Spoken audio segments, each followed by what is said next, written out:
Et bonjour et bienvenue à toutes et à tous dans ce cours de psychologie sociale. Le cours de psychologie sociale, cette séance portera sur l'identité, mais naturellement, hein, on ne peut pas parler d'identité sans parler de personnalité, mais aussi sans voir d'autres concepts qui sont connexes à la psychologie sociale, mais également à l'identité, aux études sur l'identité. Aujourd'hui, c'est un cours qui porte sur l'identité comme on vient de le dire. On va regarder, en fait, comprendre l'identité, les enjeux qui sont liés à l'identité, et puis pour voir comment on peut aborder tout ça, et puis qu'est-ce qu'il y a à comprendre dans les enjeux qui sont liés à l'identité. Mais juste avant, n'oublie pas, le postulat du cours, c'est on définissait la psychologie sociale comme la science qui s'intéresse aux influences et les psychologues sociaux, pour reprendre la définition de l'American Psychological Association, APA, la APA, qui définissent les psychosociologues comme ceux qui s'intéressent à tous les aspects de la personnalité et de l'interaction sociale en explorant l'influence et des relations interpersonnelles de groupe sur le comportement humain.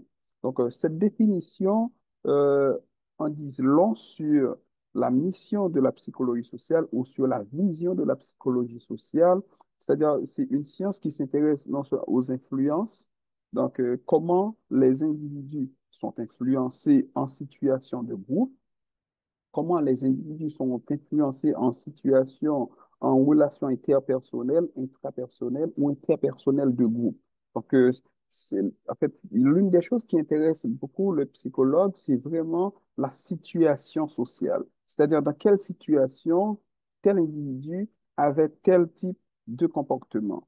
Et toute la mission, ou du moins toute la vision, ou toute la manière de penser la psychologie sociale comme on l'avait vu la dernière fois, comme une science qui s'intéresse à la fois à la dimension humaine, à la dimension individuelle plutôt, et à la dimension sociale, c'est-à-dire dans ce qu'on appelle les relations que l'individu ou qu'un individu ou que des individus ont avec d'autres individus.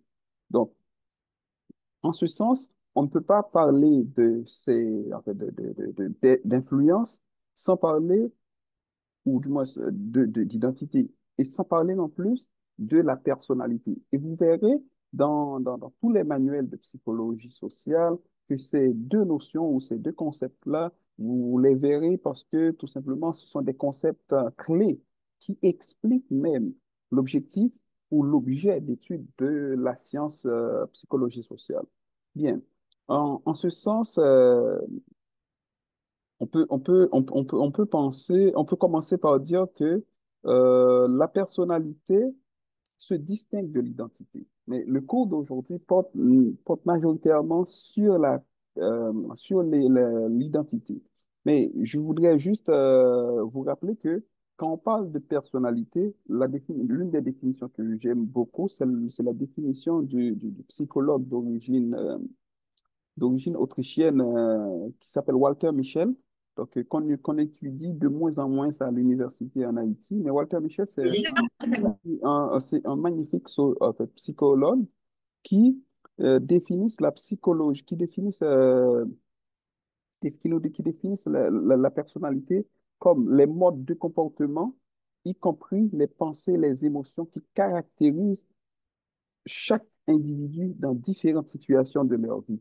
Donc, cette définition est fondamentale pour comprendre la différence, tandis que l'identité, nous allons le voir tout au cours du cours, que l'identité, en fait, s'intéresse plutôt à la manière dont un individu se perçoit de l'intérieur. Tandis que la personnalité, c'est plutôt l'aspect externe, c'est-à-dire comment, en fait, c'est les modes de comportement qu'un individu adopte dans différentes situations de sa vie.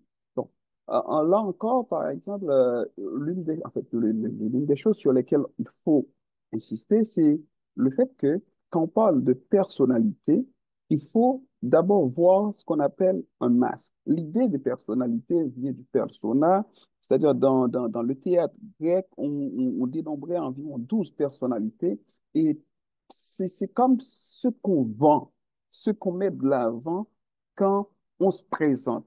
D'accord? Dans quelle situation, comment je vais me comporter, d'accord? Donc ça, c'est surtout la personnalité. Donc maintenant, l'identité, c'est un ensemble d'éléments, d'accord, en fait, qui peuvent, en fait, qui peuvent être en fait, d'ordre biologique, d'accord, qui, qui peuvent être d'ordre biologique, d'ordre social, culturel, donc qui fait qu'un individu soit différent d'un autre individu. D'accord? Donc, quand on parle d'identité, c'est à ça comme vous voyez en fait, sur l'écran ici, vous verrez, par exemple, il y a une empreinte ici. Donc, quand on parle d'identité, en fait, je pense souvent à l'empreinte. Pourquoi? Parce que, en fait, l'empreinte, par exemple, c'est un élément caractéristique unique. C'est-à-dire, il n'y a pas deux personnes qui possèdent les mêmes empreintes. Ça, c'est très important. C'est très important. Il n'y a pas de personnes qui possèdent les mêmes empreintes. Donc, même pour des personnes qui sont, même pour les personnes qui sont, même pour des jumeaux, des jumelles, donc, chacun a son identité. Donc, l'empreinte on peut le considérer comme un élément enfin, en fait, un élément qui exprime une identité unique. Donc, parce que c'est tellement unique que, en fait, il fallait avoir 3 trillions de personnes sur Terre pour qu'on puisse avoir en fait, au moins une chance sur 1 million, sur 3 trillions, que deux personnes possèdent écoute, les mêmes empreintes et puis qu'ils aient la même identité. Donc, on est unique au monde. On est unique, on est singulier. Et vous le verrez tantôt, donc, tout le combat de la modernité, c'est que l'individu, d'accord, la montée de l'individu, pour reprendre l'expression de Danilo Martuccieri, c'est-à-dire la singularité, la montée de l'individu, c'est-à-dire l'individu qui se veut être unique, différent, singulier des autres. Donc, et ce combat pour l'identité, en fait, pour la singularité, va dominer ce qu'on appelle the last modernity, c'est-à-dire la seconde modernité. Bien. Euh, Maintenant, il faut dire que les études sur l'identité, donc dans les sciences sociales, on remonte, d'accord, en fait, l'insistance surtout sur les études sur l'identité remonte aux années euh, un peu 50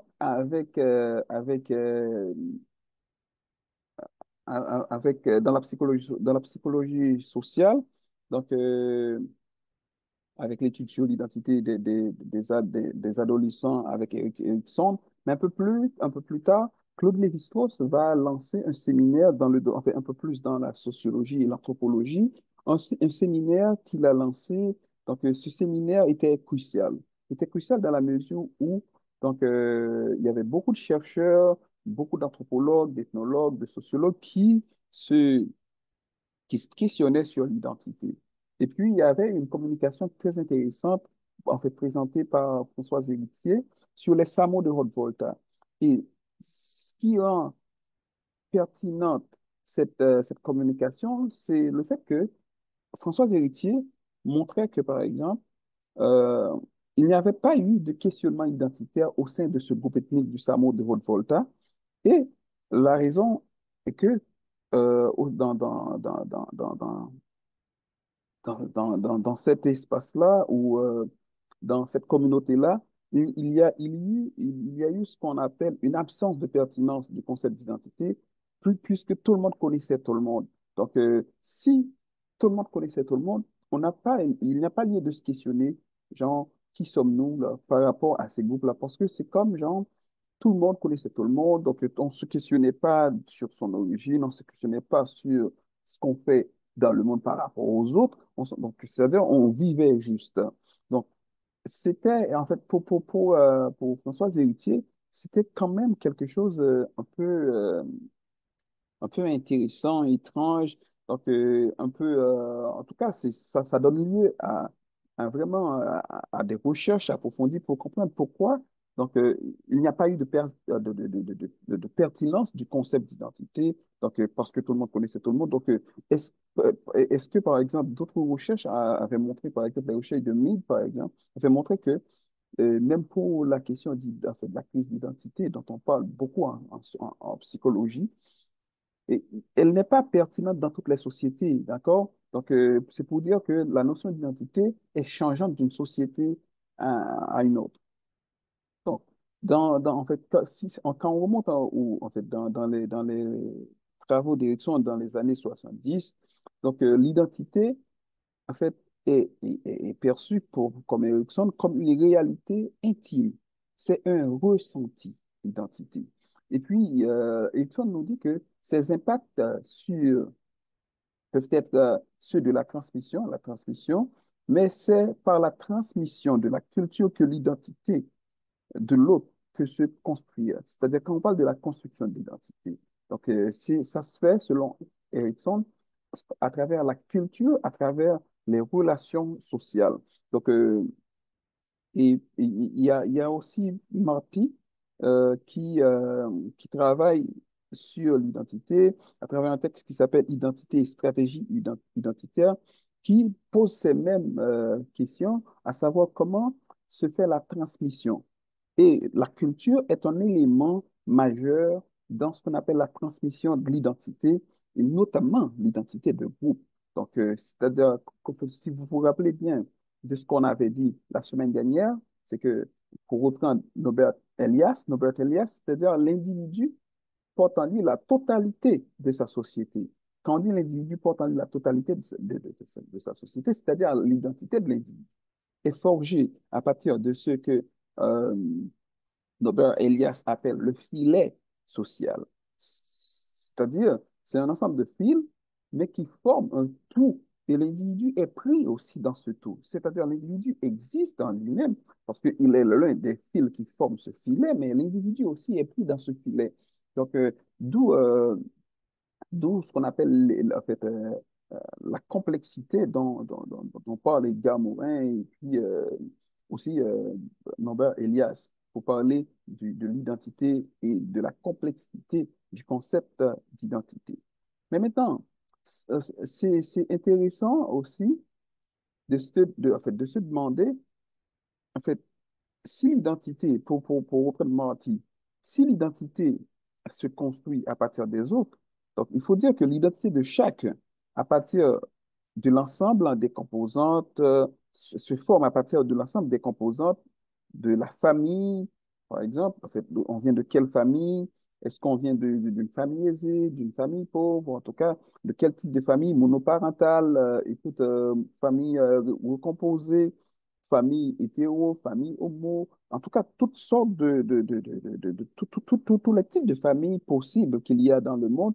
Donc, est important. Mais dans notre contexte, c'est-à-dire le contexte haïtien, qui est très intéressant pour moi quand j'étudie la psychologie sociale, c'est-à-dire si on vient en fait d'un lakou aussi, c'est-à-dire le lakou dans le langage vaudou, c'est-à-dire le lakou, c'est réellement un village global, un village, d'accord, où l'individu est pris aussi par, en fait, par un ensemble de discours, mais aussi par un ensemble de savoir-faire,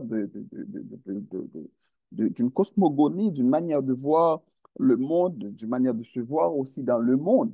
Donc, et la culture de la personne, est-ce que la personne a été, en fait, a été dans une école, dans une bonne école, dans une mauvaise école, ou est-ce qu'elle n'a pas été scolarisée?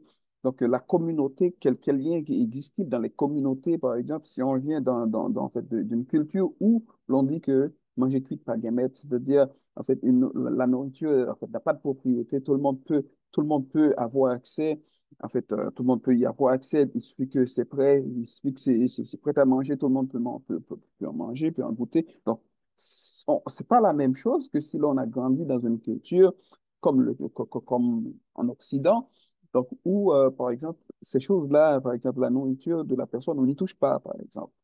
Vous voyez, donc, c'est-à-dire, quand on parle de la culture, une culture individualiste, ou une communauté individualiste ou une communauté versus solidaire, donc, ça fait beaucoup de différences, par exemple l'école de la personne.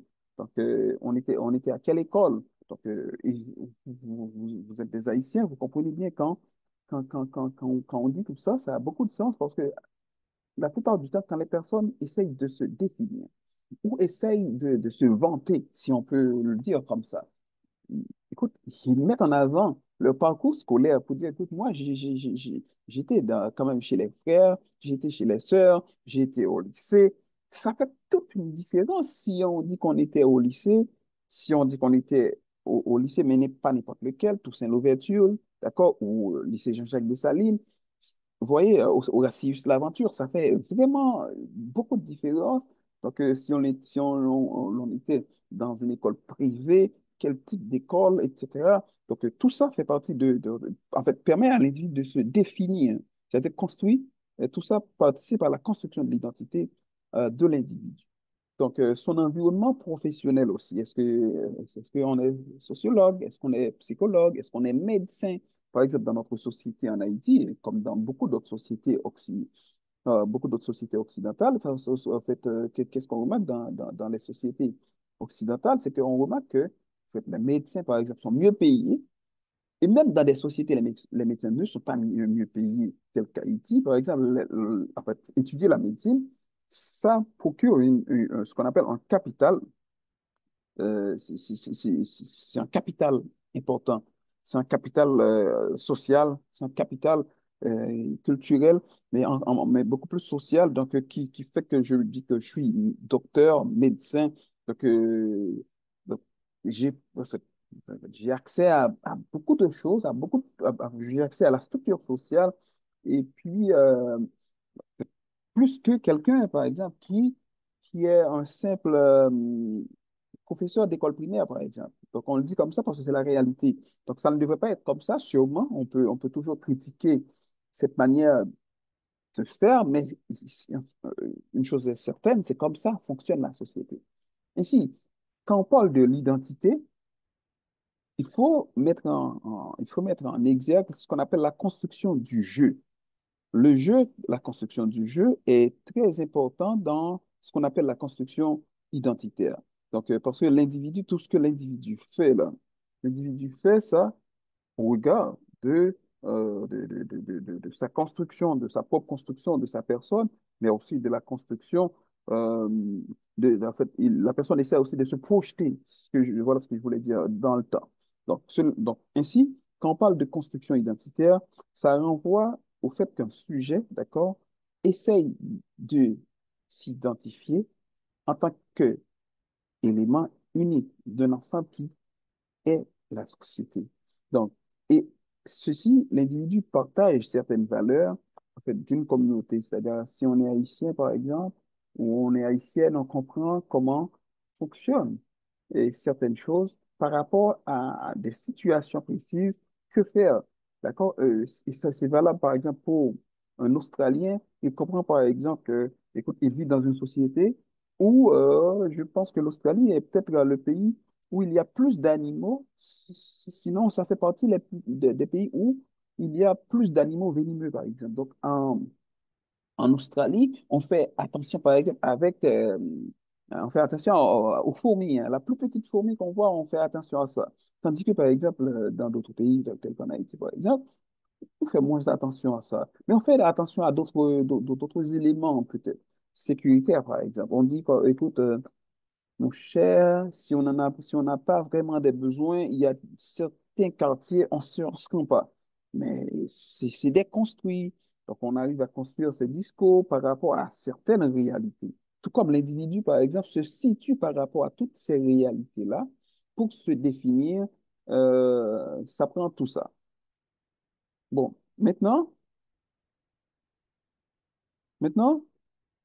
euh, Morin, pour revenir à Morin, le père de la pensée complexe, dans son livre qui s'appelle La méthode, qui est un excellent ouvrage écrit sur plusieurs années, en fait, il nous dit que l'identité constitue une sorte de bouclage indissoluble entre similitude et différence. C'est-à-dire dans tout ce qu'on fait, c'est-à-dire en fait, dans notre vie, durant notre parcours, on est, comme j'aime le dire, dans une sorte de performativité. Ce que j'appelle performativité identitaire, on essaie toujours de se mettre, de mettre en avant ce qu'on a, d'accord, qui nous rend en fait, semblables à des personnes, c'est-à-dire je parle créole et je connais le vaudou, donc je connais, je sais ce que ça fait quand on dit badji, quand on dit magie, quand on dit hunfo, d'accord, je connais toutes ces choses-là, par exemple, ça me rend, en fait, je dirais, ça crée de similitudes entre d'autres Haïtiens, d'accord, tout comme par exemple, quand on me dit 1804, ça fait un déclic dans ma tête, d'accord? Et quand on me parle de bataille de Vertières, d'accord? Quand on me dit Vertières, écoute, j'ai pas ce qu'on appelle, écoute, j'ai pas la nausée. Donc, j'ai de la force quand on me parle de Vertières. Pourquoi? Parce que c'est un ensemble hein, d'éléments qui me rend similaire avec une communauté qu'on appelle les Haïtiens dans le monde, mais aussi, ça me rend différent aussi en tant qu'Haïtien d'un Québécois, par exemple. Ça me rend différent d'un Américain, par exemple. Ça me rend différent de Français, par exemple. C'est-à-dire, l'identité est, en fait, est non seulement ce qu'on appelle euh, ce brassage, ce mixage, mais dans ce brassage, ce mixage, il y a des éléments qui nous rendent similaires. Par exemple, on peut prendre l'identité de jeune. Quand on parle d'identité de jeune, par exemple, donc il y a en fait, aux États-Unis, on appelle les teens, c'est-à-dire 13, 14, en fait, jusqu'à 19. C'est jusqu'à 19. Donc, c'est-à-dire qu'on peut considérer comme early adolescence and later adolescence, c'est-à-dire l'adolescence précoce et l'adolescence tardive. Donc, de toute cette tranche d'âge qu'on appelle les teens, d'accord, l'adolescence, en fait, il y a quelque chose qui nous rend, comment je peux dire ça, qui nous rend semblables, en fait, qui nous rassemble. C'est-à-dire, on dit qu'on a des crises dans l'adolescence, on vit des périodes de questionnement identitaire. En fait, d'autres auteurs parlent de ce qu'on appelle crise identitaire pour reprendre Erickson.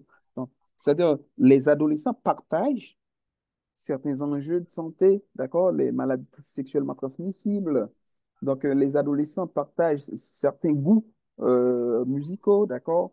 En fait, ça a tendance d'aimer, par exemple, le rap, le hip-hop, le dancehall, en fait, le reggae, en fait, toutes sortes de musique un peu de cette catégorie-là. Donc, mais aussi l'adolescence, en fait, l'adolescence aussi, c'est l'âge de la découverte de soi. Donc, c'est-à-dire les adolescents comme un groupe partage beaucoup de choses en commun. Tout comme par exemple les personnes âgées, d'accord, ce qu'on appelle les aînés dans certaines cultures, partagent aussi, les 65 ans et plus, partagent aussi, d'accord, des choses en commun. Par exemple, le départ à la retraite, d'accord? Donc, c'est-à-dire les personnes aînées, d'accord, ont une identité, d'accord, en fait, en ce sens, on peut dire que ça peut constituer une identité, c'est-à-dire l'âge, d'accord, le sexe aussi, d'accord. En fait, il y a aussi il y a l'identité sexuelle, d'accord. Donc, on peut avoir une orientation sexuelle donnée et on peut avoir une différente identité sexuelle. Et aujourd'hui, en fait, on est convenu que il y a de multitudes d'identité sexuelle. Donc, c'est pour vous dire que quand on parle d'identité, on parle vraiment de quelque chose qui mérite qu'on prenne ça très, très, très, très au sérieux. Bon, maintenant, on va dire, en fait, on va dire, en fait, ça comme ça. Voilà comment je comprends l'identité, moi. Et, ce que je comprends de l'identité, ça, c'est un extrait tiré de mes écrits. Donc, l'identité, pour moi, est un élément dynamique et complexe. D'abord, dynamique, c'est-à-dire, écoute, ça bouge beaucoup, beaucoup, beaucoup, beaucoup plus que l'on pense. C'est-à-dire, on- on- comment je peux dire ça? C'est-à-dire, c'est pas quelque chose d'immuable. Genre, ça, en fait, on a une identité et c'est fini, c'est figé, non, c'est dynamique. En plus en fait, de l'aspect dynamique, l'identité est quelque chose aussi de complexe. De complexe, c'est-à-dire quand on parle d'identité, on parle de complexe vraiment dans le sens complexus, c'est-à-dire d'un ensemble d'éléments qui sont tissés ensemble. Si vous regardez un peu le schéma que j'ai choisi pour ce slide, c'est-à-dire vous verrez beaucoup, beaucoup, beaucoup de routes, de chemins, d'itinéraires, de parcours qui sont tissés ensemble. Et l'individu, parfois, se questionne, d'accord? Et ce questionnement continue en permanence, d'accord? Donc, l'identité, c'est au fur et à mesure, d'accord, au jour le jour qu'on construit l'identité. Un autre élément important aussi, quand on parle d'identité, c'est un brassage. Et ce brassage se fait sur le passé, le présent, le futur. C'est-à-dire qui j'étais ou comment je me voyais, en fait, il y a 10 ans, comment je me vois dans le présent et comment je veux que je sois, par exemple, la projection vers le futur, comment je voudrais être dans 10 ans, dans 20 ans. Et comment je voudrais être dans 10 ans, dans 20 ans, ça prend toute une pensée, ça prend toute une manière d'être, ça prend toute une construction. Donc, j'essaye au jour le jour de me construire au fur et à mesure, d'accord, pour que je sois comme je veux être, etc. Donc, c'est-à-dire, le passé est important parce que l'individu, même s'il ne vit pas constamment dans le passé, mais le passé est important pour l'individu. Et ceci, pas seulement pour l'individu, pour les communautés aussi, pour les groupes d'individus. C'est-à-dire nous comme Haïtiens, par exemple, c'est-à-dire comme nation. Notre passé, si quelqu'un vous dit, écoute, mais écoute, vous les Haïtiens, là, vous parlez toujours de 1804, c'est comme si c'est... Mais non, c'est parce que notre identité est intimement tissée à notre passé historique. Donc, on ne peut pas parler d'un Haïtien, c'est-à-dire ce qui fait qu'on existe comme Haïtien, c'est effectivement 1804. C'est-à-dire, c'est la bataille de Vertières, d'accord? C'est la création de bicolore, d'accord? C'est la bataille de Ravina-Couleur, d'accord? C'est tout ce qu'on a fait pour l'Amérique latine, d'accord? On a aidé, que ce soit le Venezuela, que ce soit la Bolivie, en tout cas, beaucoup de pays de l'Amérique latine, on les a aidés. C'est ce qu'on représentait dans le monde, d'accord? D'accord? On est la meilleure liberté. Donc, c'est-à-dire, si vous me demandez de ne pas parler de mon passé, donc c'est comme vous me demandez de cesser d'exister. Tout comme nous, enfin, chacun d'entre vous, vous êtes né à une période donnée et vous avez grandi et vous êtes dans le présent, mais vous vous projetez aussi vers l'avenir. C'est pour ça, moi, je crois que l'identité est un phénomène socio-historique. Psychologique parce qu'il y a le soi, d'accord? Il y a le nous, le je pris dans un ensemble, c'est-à-dire dans nos relations avec les autres, et historique parce que tout le temps, on se projette. Et quand on se projette, on ne fait pas que se projeter, mais on fait aussi le flashback en arrière pour mieux voir d'où l'on vient et où l'on veut se rendre, où l'on veut aller. Donc, on ne peut pas comment défaire l'individu de son passé, même si le passé est parfois tragique, mais il faut l'utiliser pour mieux se projeter dans l'avenir. Donc, c'est-à-dire l'identité pour moi est l'expression d'une trajectoire complexe, à la fois individuelle et à la fois collective. Donc, en gros, c'est ça la première tranche du cours. Donc, maintenant, s'il y a des questions, donc, je suis ouvert à prendre des questions. Oui, professeur. Oui, J'ai une question, je suis Bertin Michael. Oui, attends, permets-moi, Bertin, donne-moi juste une seconde, Bertin. Ok, parfait, ok. Ok, excusez-moi, Ok. Bertin. Ok, Bertin, oui. Oui, et quand vous parlez d'identité, est-ce qu'il y a un ensemble d'éléments qu'on devrait partager en commun